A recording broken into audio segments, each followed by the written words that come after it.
ഈ നമ്മൾ കുറച്ച് മുമ്പേ മുനമ്പത്തുകാരുടെ കാര്യത്തിൽ വളരെ പ്രതീക്ഷയോടെ ഒരു നേർത്ത വെളിച്ചം തെളിയുന്നതായിട്ട് നമ്മൾ പറഞ്ഞു. പക്ഷേ അതിന് ഘടകവിരുദ്ധമായ ഒരു പുതിയ വാർത്ത വരുന്നു. ഈ മുനമ്പം വിഷയത്തിൽ എന്നുള്ളതല്ല, വഖഫിൽ ഈ തങ്ങളും സമസ്തയും, പാണക്കാട് തങ്ങളും സമസ്തയും, നമ്മുടെ പുരോഹിതന്മാരുടെ സംഘടനയായ സുന്നി പുരോഹിതന്മാരുടെ സംഘടനയായ സമസ്തയും അടിച്ചു പിരിഞ്ഞു, രണ്ട് വഴിക്കായി എന്നൊക്കെ പറഞ്ഞ ആൾക്കാരിങ്ങനെ ട്രോളാണോ എന്നെനിക്കറിയില്ല. പക്ഷേ അത് വളരെ നിർഭാഗ്യകരമാണ്. അങ്ങനൊരു സംഭവം ഉണ്ടെങ്കിൽ അത് ദയവായിട്ട് അങ്ങനെ സംഭവിക്കാതിരിക്കട്ടെ എന്ന് നമ്മൾ വിചാരിക്കുന്നു. എന്താണ് മാഷേ അത്? അതോ ഈ വെറും ഊഹാപോഹങ്ങളുടെ അടിസ്ഥാനത്തിൽ പറയുന്നതാണോ? എന്താ അതിൻ്റെ സത്യാവസ്ഥ? അല്ലല്ല, അത് ഈ പുതിയ മാധ്യമങ്ങളുടെ, നവമാധ്യമങ്ങളുടെ നവമലയാളത്തിൽ അങ്ങനെയൊക്കെ പറയും, അടിച്ചു പിരിഞ്ഞു എന്നൊക്കെ പറയുന്ന അതിൻ്റെ ഭാഷയാണ്. അടി നടന്നു എന്നുള്ള അർത്ഥത്തിലല്ല. പക്ഷേ വസ്തുതയുണ്ട് അതിൽ. എന്താണെന്ന് വെച്ചാൽ സമസ്തയുടെ മുഖപത്രമാണ് സുപ്രഭാതം. സുപ്രഭാതത്തിൻ്റെ മാനേജിങ് എഡിറ്റർ, സുപ്രഭാതം സമസ്തയുടെയാണെന്ന് മാത്രം പറഞ്ഞാൽ പോലെ ലീഗ് സമസ്തയുടെയാണ്. അതെ അതെ, രണ്ട് വിഭാഗം സമസ്തയുള്ളതിൽ AP വിഭാഗത്തിൻ്റെ പത്രമാണ് സിറാജ്, ലീഗ് വിഭാഗം സംസ്ഥയുടെ മുഖപത്രമാണ് സുപ്രഭാതം. സുപ്രഭാതത്തിൻ്റെ മാനേജിങ് എഡിറ്ററാണ് മുസ്തഫ മുണ്ടുപാറ. മുസ്തഫ മുണ്ടുപാറ എഴുതിയ ഒരു ലേഖനം ഇന്നലത്തെ സുപ്രഭാതത്തിൽ വന്നിട്ടുണ്ട്. ആ ലേഖനം ഈ സമസ്ത ഈ മുനമ്പം വിഷയത്തെക്കുറിച്ചാണ്. അവരുടെ പ്രകോപനം എന്ന് പറഞ്ഞാൽ സമസ്തയുടെ നിലപാടാണെന്ന് വേണം കരുതാൻ. ലീഗ് സമസ്തയുടെ നിലപാടാണെന്ന് വേണമല്ലോ കരുതാൻ. അവരെ പ്രകോപിപ്പിക്കുന്നത്, ലീഗിനകത്ത് തന്നെയുള്ള സമസ്ത വിഭാഗത്തെ പ്രകോപിപ്പിക്കുന്നത് 2-3 കാര്യങ്ങളാണ്. ഒന്ന്, ഒരു മുസ്ലിം കോർഡിനേഷൻ കമ്മിറ്റി യോഗം മുസ്ലിം ലീഗിൻ്റെ നേതൃത്വത്തിൽ, അത് തന്നെ പാണക്കാട് സാദിഖ് അലി ശിഹാബ് തങ്ങളുടെ നേതൃത്വത്തിൽ ഒരു മുസ്ലിം കോർഡിനേഷൻ കമ്മിറ്റി യോഗം ചേർന്നിരുന്നു മുനമ്പം പ്രശ്നം ചർച്ച ചെയ്യാൻ. അപ്പോൾ എല്ലാ മുസ്ലിം സംഘടനകളും അതിനകത്ത് പ്രതിനിധീകരിച്ചു. ഇവരുടെ ലീഗ് സമസ്തയുടെ പ്രതിനിധിയായിട്ട് എന്താണ് ബഹാവുദ്ദീൻ നദ്വി ഇവരുടെ ചീഫ് എഡിറ്ററൊക്കെ ആയിരുന്നു. ബഹാവുദ്ദീൻ നദ്വിയും പങ്കെടുത്തു. ആ യോഗത്തിൻ്റെ തീരുമാനം പക്ഷേ ഒട്ടും ഇവർക്ക് ഇഷ്ടമായില്ല. 2-3 കാര്യങ്ങളാണ് ഇവർക്ക് കടുത്ത വിയോജിപ്പുണ്ടാക്കിയത്. ഒന്ന്, ആ യോഗത്തിൻ്റെ ഫൈനൽ ഡിസിഷൻ കേരളത്തിലെ ഉത്തരവാദപ്പെട്ട എല്ലാ മുസ്ലിം സംഘടനകളും ചേർന്ന് ആദ്യത്തെ തീരുമാനമായിട്ട് എടുത്തത് മുനമ്പം വിഷയത്തിൽ എന്ത് തീരുമാനവും, അന്തിമമായ തീരുമാനമെടുക്കാനുള്ള അധികാരം കേരള ഗവൺമെൻറ്റിനെ ഞങ്ങൾ ഏൽപ്പിക്കുന്നു. കേരള ഗവൺമെൻറ് എടുക്കുന്ന ഏത് തീരുമാനവും ഞങ്ങൾക്ക് കൂടി സ്വീകാര്യമായിരിക്കും. 2, മുനമ്പത്ത് നിന്ന് ഒരുത്തനെയും കുടിയിറക്കുന്ന ഒരവസ്ഥ ഉണ്ടാവരുത്. പാവപ്പെട്ട അവിടുത്തെ നിവാസികളോടൊപ്പമാണ് മുസ്ലിം കമ്മ്യൂണിറ്റി എന്നും തീരുമാനിച്ചു. 3-മത്തെ ഒരു കാര്യം, ഇവർക്ക് ഈ 2 കാര്യത്തിൽ അതാണ് 1-മത്തെ തീരുമാനം.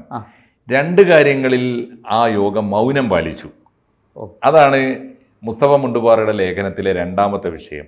ആ 2 കാര്യങ്ങളിലെ മൗനം ഏതാണെന്നറിയോ? ഒന്ന്, വഖഫ് ബോർഡാണ് മുനമ്പത്തിന് ഉത്തരവാദി. മുനമ്പം പ്രശ്നം ഇത്രയേറെ വഷളാക്കിയതും ഇന്ന് കാണുന്ന സങ്കീർണമായ അവസ്ഥയിൽ സാഹചര്യം സൃഷ്ടിച്ചതും ആരാണ്? ഒരു നിയമക്കുരുക്കിലേക്ക് കൊണ്ടുപോയത് വഖഫ് ബോർഡാണ്. വഖഫ് ബോർഡിന്റെ കൃത്യവിലോപം ഇന്ന് വരെയുള്ള, ആലോചിച്ച് നോക്കൂ, 1948 കിട്ടിയ വഖഫ് സ്വത്താണെങ്കിൽ അതൊരു ഇഞ്ചു പോലും നഷ്ടപ്പെടാതെ സംരക്ഷിക്കേണ്ടതാരായിരുന്നു? അവരുടെ ബാധ്യത വഖഫ് ബോർഡായിരുന്നു.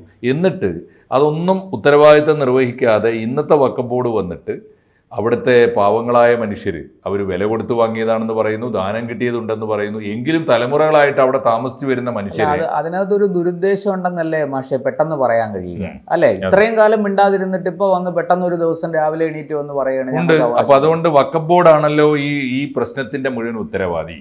അവരെക്കുറിച്ചൊരു വാക്ക് മീറ്റിങ്ങിൽ പറഞ്ഞില്ല. എന്തുകൊണ്ടാണ് പറയാത്തത്? വഖഫിന്റെ ഉത്തരവാദിത്വം, കുറ്റകരമായ അനാസ്ഥയും കുറ്റകരമായ ഇടപെടലും, രണ്ടും, ഇത്രയും കാലത്തെ അനാസ്ഥയും ഇപ്പോഴത്തെ ഇടപെടലും രണ്ടും കുറ്റകരമല്ലേ എന്ന ചോദ്യം ലോജിക്കുള്ള പ്രശ്നമാണ്. 2-മത്തെ ഒരു ചോദ്യം, ഇന്ന് വരെ പക്ഷേ ഈ വിഷയത്തിൽ ആരും ഉന്നയിച്ചിട്ടില്ലാത്തൊരു ചോദ്യം കൂടി മുസ്തഫ മുണ്ടുപാറ ഈ ലേഖനത്തിൽ ഉന്നയിക്കുന്നുണ്ട്. അതെന്താണെന്നറിയോ? എന്തുകൊണ്ടാണ് ഫറൂഖ് കോളേജിന്റെ വായിൽ എന്താണ് ഫറൂഖ് കോളേജ്? പലപ്പോഴും ഫറൂഖ് കോളേജിന്റെ മാനേജിംഗ് കമ്മിറ്റി, കാരണം ഈ ആധാരം ഫറൂഖ് കോളേജിന്റെ അന്നത്തെ മാനേജിംഗ് കമ്മിറ്റി പ്രസിഡന്റ് ആയിരുന്ന ഉണ്ണിക്കമ്മു സാഹിബിന്റെ പേരിലാണ്. പാലക്കാട്ടുകാരൻ കല്ലട ഉണ്ണിക്കമ്മു സാഹിബിന്റെ പേരിലാണ് ഈ ആധാരം എഴുതി കൊടുക്കുന്നത്. അതുകൊണ്ട് തന്നെ അത് ദാനമാണ് എന്ന് പ്രകടമാണ്. കാരണം ഒരു വ്യക്തി ഒരു സ്ഥാപനത്തിന് കൊടുത്ത ദാനമാണ്, അപ്പം തന്നെ അത് വഖഫാണോ? രണ്ടാമത് അതിനകത്ത് കണ്ടീഷൻ വെക്കുന്നുണ്ട്, ഇതെന്തെങ്കിലും ഫറൂഖ് കോളേജിന് വേണ്ടെങ്കിൽ പിന്നെ നാട്ടുകാർക്ക് കൊടുക്കരുത്, വഖഫ് ബോർഡിനും കൊടുക്കരുത്. കൊടുക്കണം എന്നല്ല, കൊടുക്കാൻ പാടില്ല, മെൻഷൻ ചെയ്യുന്നില്ലല്ലോ. കൊടുക്കേണ്ടത് എൻ്റെ കുടുംബത്തിനാണ്, എൻ്റെ അനന്തരാവകാശികൾക്കാണെന്ന് പറയുന്നുണ്ട്. അങ്ങനെ കണ്ടീഷൻ വെച്ചാൽ തന്നെ അത് വഖഫ് അല്ലാതാവും. വഖഫ് എപ്പോഴും അൺകണ്ടീഷണലാവണം. വേറൊന്നുള്ളത് കൊടുത്താൽ തിരിച്ചെടുക്കാൻ പറ്റില്ല, അത് തിരിച്ചെടുക്കാൻ പറ്റില്ലല്ലോ. അപ്പോൾ തിരിച്ചു വേണം എന്ന് ആവശ്യപ്പെട്ടുകൊണ്ട് എഴുതിയാൽ തന്നെ അത് വഖഫിൻ്റെ നിയമപ്രകാരമുള്ള ഡീഡല്ല, അപ്പം തന്നെ അത് വഖഫ് അല്ലാതായി. ഈ പ്രശ്നങ്ങൾക്കൊക്കെ മറുപടി പറയേണ്ടത് ആരാണ്? എന്നിട്ട് 1950 കിട്ടിയാൽ 48 ദാനം ചെയ്തു, 50 രജിസ്റ്റർ ചെയ്തു. 1950 നവംബർ 1 ഇവിടെ എടപ്പള്ളിയിലും കണ്ടോ ആയിരുന്നു ഈ രജിസ്ട്രേഷൻ നടന്നത്? അതെ, സബ് രജിസ്ട്രാർ ഓഫീസ് അല്ല, എനിക്ക് തോന്നുന്നു അത് ഫറൂഖ് ഓഫീസ്. എടപ്പള്ളിയിൽ വേറെ സ്വത്തുണ്ട് ഫറൂഖ് കോളേജിന്, അത് അവർ വിറ്റിട്ടുണ്ട്. അത് നിസാർ കമ്മിറ്റി കണ്ടെത്തിയിട്ടുണ്ട്, നിസാർ കമ്മീഷൻ കണ്ടെത്തിയിട്ടുണ്ട്. ശരിയാണ്, എടപ്പള്ളിയിലെ ഭൂമി വിറ്റിട്ടുണ്ട്. അപ്പൊ വഖഫ് സ്വത്ത് വിൽക്കാൻ പാടില്ലെങ്കിൽ അതും വിൽക്കാൻ പാടില്ലല്ലോ, മുനമ്പത്ത് മാത്രം. അപ്പോ ഇതിന് പക്ഷേ ഉത്തരവാദം ഇപ്പോ 50 അവരുടെ കയ്യിൽ കിട്ടി. 50 അവരുടെ കയ്യിൽ കിട്ടിയിട്ട് പടിപടിയായി ഈ ഭൂമി പലരുടെയും കയ്യിലെത്തിയിട്ടുണ്ട്. വ്യക്തികൾ വേണമെങ്കിൽ കയ്യേറി താമസിച്ചതാണ്. മഹാരാജാവിൻ്റെ കാലത്ത് തൊട്ടേ കയ്യേറിയവരുണ്ട്, പിന്നീട് സിദ്ദിഖ് സേട്ടിൻ്റെ കൈവശത്തിൽ ഇരിക്കുമ്പോഴും കയ്യേറിയവരുണ്ട്. വഖഫ് ബോർഡ് അത് ഫറൂഖ് കോളേജിന് കിട്ടിയതിന് ശേഷവും കയ്യേറിയവരുണ്ടാവാം, വ്യക്തിപരമായി കയ്യേറിയ എന്ന് വെക്കാം. പക്ഷേ അവിടെ ഒരുപാട് കച്ചവട സ്ഥാപനങ്ങൾ വന്നല്ലോ, റിസോർട്ടുകൾ വന്നല്ലോ, മഹീന്ദ്ര ഉൾപ്പെടെയുള്ള കോർപ്പറേറ്റ് സ്ഥാപനങ്ങൾ വന്നല്ലോ. ഇവരൊന്നും ഭൂമിയുടെ അടിയാധാരം പരിശോധിക്കാതെ കാശ് കൊടുത്ത് വാങ്ങുമോ? കാശ് മുടക്കുന്നവൻ. അപ്പം ഇത്രയൊക്കെ വന്നു കഴിഞ്ഞിട്ടും ഫറൂഖ് കോളേജ് ഈ ഭൂമി വിറ്റതാണെന്ന് എന്തുകൊണ്ട് പറയുന്നില്ല? ഞങ്ങൾക്ക് വിൽക്കാൻ കൂടിയ കോളേജിൻ്റെ ആവശ്യത്തിന് ഉപയോഗിക്കുന്നില്ലെങ്കിൽ അപ്പോൾ അത് വിറ്റ പണം കോളേജിൻ്റെ ആവശ്യങ്ങൾക്ക് ഉപയോഗിച്ചാലും മതി. അതല്ലെങ്കിൽ അവിടെ ഫറൂഖ് കോളേജിന് മറ്റൊരു വിദ്യാഭ്യാസ സ്ഥാപനം തുടങ്ങാമായിരുന്നു. 405 ഏക്കറില്ലേ, തുടങ്ങാമായിരുന്നു. അതും ചെയ്തിട്ടില്ല. അപ്പോൾ അങ്ങനെയാണെങ്കിൽ ഫറൂഖ് കോളേജിന് ഒറ്റ ഓപ്ഷനേ ഉള്ളൂ, ഒന്നുകിൽ ഇത് കോളേജ് ആവശ്യത്തിന് ഞങ്ങൾ വിറ്റ് ഉപയോഗിച്ചിട്ട്, അപ്പോഴല്ലേ സിദ്ദിഖ് സേട്ടിനോട് നീതി കാണിക്കുന്നുള്ളൂ. കോളേജിൻ്റെ ആവശ്യത്തിന് ഞങ്ങൾ ഈ പണം ഉപയോഗിച്ചിട്ടുണ്ട്. ഫറൂഖ് കോളേജിൻ്റെ റിസീവർമാരായിട്ട് 2 വക്കീലന്മാരെ വെച്ചിരുന്നു, അഡ്വക്കേറ്റ് മൈക്കിളും അഡ്വക്കേറ്റ് പോളും. അവർ ക്രിസ്ത്യാനികളായി ആണ് എന്നത് ഒരു കുറ്റമല്ലല്ലോ, വക്കീലന്മാരാണ്. അവർക്ക് പണം കൊടുത്താണ് ഞങ്ങൾ വാങ്ങിച്ചത് എന്ന് ചിലരൊക്കെ അവിടെ കുടികിടപ്പുകാർ പറഞ്ഞിട്ടുണ്ട്. ആണെങ്കിൽ തന്നെ അതിന് അർഹത ചുമതലപ്പെടുത്തിയത് ഫറൂഖ് കോളേജാണല്ലോ. ആ കാശ് ഞങ്ങൾക്ക് കിട്ടിയോ ഇല്ലേ, ഞങ്ങൾ അറിയാതെ വിറ്റതാണോ അല്ലേ? ഇത് പറയേണ്ടത് ആരാണ്? ഫറൂഖ് കോളേജാണ്. മുസ്തഫ മുണ്ടുപാറ ഇന്നലത്തെ സുപ്രഭാതം ലേഖനത്തിൽ ചോദിക്കുന്ന ഒരു പ്രധാനപ്പെട്ട ചോദ്യം, ഇതിൻ്റെ ഏറ്റവും പ്രധാനപ്പെട്ട മറുപടി പറയേണ്ട, ഇത് വിശദീകരിക്കാൻ ബാധ്യതയുള്ള ഫറൂഖ് കോളേജ് ഇന്ന് വരെ ഒരു പത്രസമ്മേളനം പോലും നടത്താത്തത് എന്താണ്? ന്യായമായ ചോദ്യം ഉന്നയിക്കുന്നുണ്ട്. ഒടുവിലത്തെ ചോദ്യമാണ്, ഇത് ഗവൺമെൻറ്റിന് വിട്ടുകൊടുക്കുന്നത് ശരിയല്ല. കാരണം അത് അവരുടെ മതപരമായ നിലപാടാണ്. ആരുടെ? സമസ്തയുടെ. അത് ലീഗ് നേതാവിനെയാണ് ലീഗ് നേതാവിൻ്റെ നേതൃത്വത്തിൽ ചേർന്ന യോഗമാണെങ്കിൽ പോലും സാദിഖ് അലി ശിഹാബ് തങ്ങളിൽ ഒരേ സമയം ലീഗിൻ്റെയും സമസ്തയുടെയും നേതാവാണെങ്കിൽ പോലും സമസ്ത വ്യത്യസ്തമായൊരു നിലപാട് പറയുന്നു. ഈ നിലപാട് ലീഗ് സമസ്ത പറയുമ്പോൾ ലീഗ് സമസ്തക്കെതിരും ശിഹാബ് തങ്ങൾക്കും എതിരായിട്ട് നേരത്തെ നിലപാടെടുത്ത ഒരാളാണ് ഉമർ ഫൈസി മുക്കം. നമ്മുടെ സമസ്തയുടെ ഉമർ ഫൈസി മുക്കം ആദ്യമേ പറഞ്ഞതാണ് ഇത് വഖഫ് സ്വത്താണ്. അദ്ദേഹം പറയുന്ന ഇത് വഖഫ് സ്വത്താണ്. വഖഫ് സ്വത്ത് തീരുമാനിക്കേണ്ടത് എങ്ങനെയെന്ന് സർക്കാരല്ല തീരുമാനിക്കേണ്ടത്, അത് പണ്ഡിതന്മാരാണ്, എന്ന് വെച്ചാൽ ഞങ്ങളൊക്കെയാണ് എന്നാണ്. മുസ്തഫ മുണ്ടുപാറ അതിനെയും എൻഡോഴ്സ് ചെയ്യുന്നുണ്ട്. വഖഫ് സ്വത്ത് തീരുമാനിക്കേണ്ടത് ഇസ്ലാമിക ശരീഅത്തിൻ്റെ താല്പര്യപ്രകാരമാണ്. അത് തീരുമാനിക്കാൻ എങ്ങനെയാണ് ഗവൺമെൻറ്റിന് സാധിക്കുക? ഇസ്ലാമിക ഗവൺമെൻറ്റിന് അല്ലാതെ എങ്ങനെയാണ് സാധിക്കുക? പ്രശ്നം സങ്കീർണമാക്കുകയാണ് ചുരുക്കി പറഞ്ഞാൽ.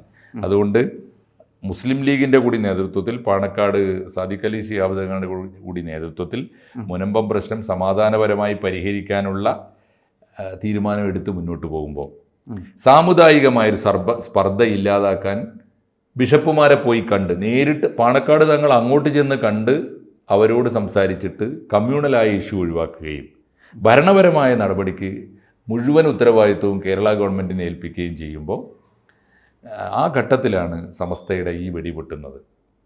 ഗവൺമെൻറ്റിനെ ഏൽപ്പിക്കാൻ പാടില്ല. 2 വഖഫ് സ്വത്താണ്. 3 വഖഫ് സ്വത്താണെങ്കിൽ ഫറൂഖ് കോളേജ് എങ്ങനെ വിറ്റു? അവർ വിശദീകരിക്കണം. പിന്നെ ഇതൊക്കെ ചെയ്യേണ്ടിയിരുന്ന വഖഫ് ബോർഡ് കുറ്റകരമായ അനാസ്ഥ കാണിച്ചു. പല മുനകളുള്ള ഒരേ സമയം വലിയ പ്രത്യാഘാതങ്ങൾക്കിടയാക്കുന്ന, എന്താ അതിൻ്റെ അർത്ഥം എന്ന് വെച്ചാൽ, സമസ്തയിലെ ലീഗ് വിഭാഗത്തിനെതിരായി വലിയ വെടിപൊട്ടിച്ച ഉമർ ഫൈസി മുക്കം പ്രസ്താവിച്ച അതേ പ്രസ്താവന തന്നെയാണ് ഇദ്ദേഹവും ഈ ലേഖനത്തിൽ ആവർത്തിച്ചിരിക്കുന്നത്. മുസ്തഫ മുണ്ടുപാറയും പറയുന്നത്. എന്ന് പറഞ്ഞാൽ സമസ്തയിലെ വലിയൊരു ലീഗ് സമസ്തക്കകത്ത് വീണ്ടും ഒരു പിളർപ്പിൻ്റെ സൂചന കൂടി ഇത് നൽകുന്നുണ്ട്. മുനമ്പമല്ല പ്രശ്നം, സമസ്തയാണ് എന്ന് വരികയാണ്. അതുകൊണ്ട് മുനമ്പത്തെ പ്രശ്നം പരിഹരിക്കുന്നതിനേക്കാൾ വേഗത്തിൽ പാണക്കാട് തങ്ങളെയും വഖഫ് ബോർഡിനെയും ഫറൂഖ് കോളേജിനെയും ഒക്കെ കുറ്റപ്പെടുത്തിക്കൊണ്ട് ഇത് പരിഹരിക്കേണ്ടത് ഇസ്ലാമിക ശരീഅത്ത് നിയമപ്രകാരം മുസ്ലിം പണ്ഡിതന്മാരാണ് എന്ന് സൂചന നൽകുന്ന ഒരു ലേഖനമാണ്. നല്ലതല്ല, നല്ല സൂചനയല്ല. പ്രശ്നം സങ്കീർണമാക്കാനും ദൂരവ്യാപകമായ തീർച്ചയായിട്ടും പ്രത്യാഘാതങ്ങൾ ഉണ്ടാക്കുന്ന ഒരു ലേഖനമാണിത്. എന്ത് സംഭവിക്കും നമുക്ക് തീർച്ചയായിട്ടും ഇനി അത് പക്ഷേ ഒരു സമാധാനമുള്ളത് ഇനി അങ്ങോട്ട് അതിന് മറുപടി പറയേണ്ട ഈ ലേഖനത്തിനും ഇതിൻ്റെ താല്പര്യങ്ങൾക്കും മറുപടി പറയേണ്ടത് മുസ്ലിം ലീഗും പാണക്കാട് തങ്ങളുമായിരിക്കും. അവരത് ഏറ്റെടുക്കും എന്ന് നമുക്ക് വിചാരിക്കാം. മാത്രമല്ല അവർ പൂർണ്ണമായും കേരള ഗവൺമെൻറ്റിന് പിന്തുണ കൊടുത്തിട്ടുണ്ട്. വേറൊരു കാര്യം കൂടിയുണ്ട്. വഖഫ് ബോർഡ് എന്തുകൊണ്ട് ചെയ്തില്ല എന്ന് ചോദിക്കുമ്പോഴും ആ ചോദ്യം മുസ്ലിം ലീഗിൻ്റെ നെഞ്ചത്താണ് കൊള്ളുക. അതെ അതെ, അതിനർത്ഥം പാണക്കാട് തങ്ങൾ കുടുംബത്തിലെ പലരും പലപ്പോഴും ചെയർമാനായിട്ടുണ്ട്. അതെ, മുസ്ലിം ലീഗിന് വലിയ ഭൂരിപക്ഷം ഇപ്പോഴും വഖഫ് ബോർഡിലുണ്ട്. ഇടതുപക്ഷം ഭരിക്കുമ്പോഴും വഖഫ് ഭരിക്കുന്നത് അതെ, വഖഫ് ബോർഡിന്റെ ഭരണസമിതിയിൽ അവർക്ക് കാര്യമായ സ്വാധീനം. അതുകൊണ്ട് ഈ വെടി മുഴുവനും ഇദ്ദേഹത്തിന്റെ തോക്കിലെ സകല ഉണ്ടയും ചെന്ന് കൊള്ളുന്നത് ലീഗിനാണ്. അതുകൊണ്ട് സമസ്ത ഇപ്പോൾ നമ്മുടെ ട്രോളർമാർ സമസ്തയും ലീഗും അടിച്ചു പിരിഞ്ഞു എന്നൊക്കെ പറഞ്ഞില്ലെങ്കിൽ പറയുന്നതിനെ നമുക്ക് വാച്യാർത്ഥത്തിൽ വിയോജിച്ചാൽ പോലും കാര്യമായി വെടി മുഴങ്ങുന്നുണ്ട് അതിനകത്ത് എന്ന് ഉറപ്പാണ്. കാത്തിരുന്ന് കാണാം, അതേ നമുക്ക് പറയാൻ പറ്റൂ. തീർച്ചയായിട്ടും.